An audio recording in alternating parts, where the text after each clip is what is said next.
सादर प्रणाम श्रोतागणों, मैं प्रीति उपाध्याय आज एक बार फिर आपका धार्मिक व्रत कथा की YouTube चैनल पर हार्दिक स्वागत करती हूँ। आज मैं आपको बताने जा रही हूँ श्रावण पूर्णिमा का व्रत, महत्व, पूजा विधि व नामकरण के विषय में। तो आइए ध्यान से सुनिए। प्रत्येक मास के शुक्ल पक्ष की अंतिम तिथि पूर्णिमा होती है और दरअसल चंद्रमा की कलाओं के उतरने चढ़ने से ही माह के 2 पक्ष निर्धारित किए जाते हैं। अमावस्या को चंद्रमा घटते घटते बिल्कुल समाप्त हो जाता है तो अमावस्या के पश्चात बढ़ते बढ़ते पूर्णिमा के दिन वह एकदम गोल और बड़ा और दूधिया चांदनी वाला नजर आता है। जिन दिनों में चंद्रमा का आकार घटता है वह कृष्ण पक्ष के रूप में जाना जाता है और जिन दिनों में चंद्रमा का आकार बढ़ता है वह शुक्ल पक्ष के रूप में जाना जाता है। पूर्णिमा को पूर्णिमा, पूर्णमासी और पूनम आदि कई नामों से जाना जाता है। धार्मिक रूप से भी यह तिथि बहुत ही सौभाग्यशाली मानी जाती है, इसलिए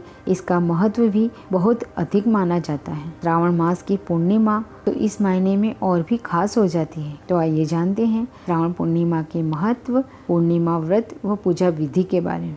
तो पहले मैं आपको बताती हूँ श्रावण पूर्णिमा नाम किस तरह से पड़ा है। तो सुनिए, हिंदू पंचांग के अनुसार चंद्रवर्ष के प्रत्येक माह का नामकरण उस महीने की पूर्णिमा को चंद्रमा की स्थिति के आधार पर हुआ। ज्योतिष शास्त्र में 27 नक्षत्र माने जाते हैं। सभी नक्षत्र चंद्रमा की पत्नी माने जाते हैं। इन्हीं में एक है श्रावण। तो मान्यता यह है कि श्रावण पूर्णिमा को चंद्रमा श्रवण नक्षत्र में गोचरित होता है, इसलिए पूर्णिमा अंत मास का नाम श्रावण रखा गया है और यह पूर्णिमा श्रावण पूर्णिमा कहलाती है। और अब मैं आपको बताती हूँ श्रावण पूर्णिमा का महत्व।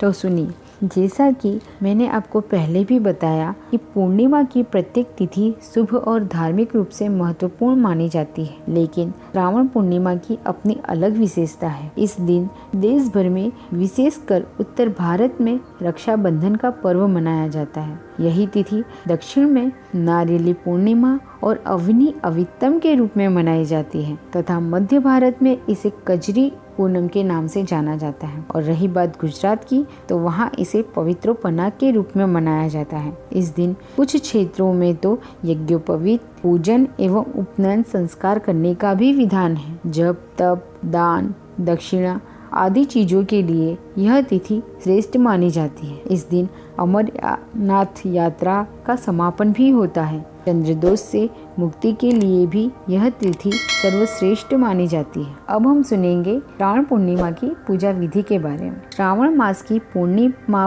पर वैसे तो विभिन्न क्षेत्रों में विभिन्न पर्वों के अनुसार पूजा विधियां भी भिन्न भिन्न होती हैं, लेकिन क्योंकि इस दिन रक्षा सूत्र बांधने या बंधवाने की परंपरा है, तो उसके लिए लाल या पीले रेशमी वस्त्र में सरसों अक्षत रखकर उसे लाल धागे या मौली या कच्चे सूत से बांधकर पानी से सींचकर तांबे के बर्तन में रखें। भगवान विष्णु, भगवान शिव सहित अन्य देवी देवताओं, कुल देवताओं की पूजा कर ब्राह्मणों से अपने हाथ पर पोटली का रक्षा सूत्र बनवाना चाहिए। तत्पश्चात ब्राह्मण देवता को भोजन करवाकर दान दक्षिणा देकर उन्हें संतुष्ट करना चाहिए। साथ ही इस दिन वेदों का अध्ययन करने की भी परंपरा है। इस पूर्णिमा को देव, ऋषि, पितर आदि के लिए तर्पण भी करना चाहिए। इस दिन स्नान आदि के पश्चात गाय को चारा डालना चाहिए, चींटियों को शक्कर डालनी चाहिए, मछलियों को आटा डालना चाहिए, पक्षियों को दाना डालना चाहिए। यह सब बहुत ही शुभ माना जाता है। मान्यता है कि विधि विधान से यदि पूर्णिमा का व्रत का पालन किया जाए तो वर्ष भर वैदिक कार्य न करने की भूल भी माफ हो जाती है। और मान्यता यह भी है कि वर्ष भर के व्रतों के समान फल श्रावणी पूर्णिमा के व्रत से मिलती है। इस दिन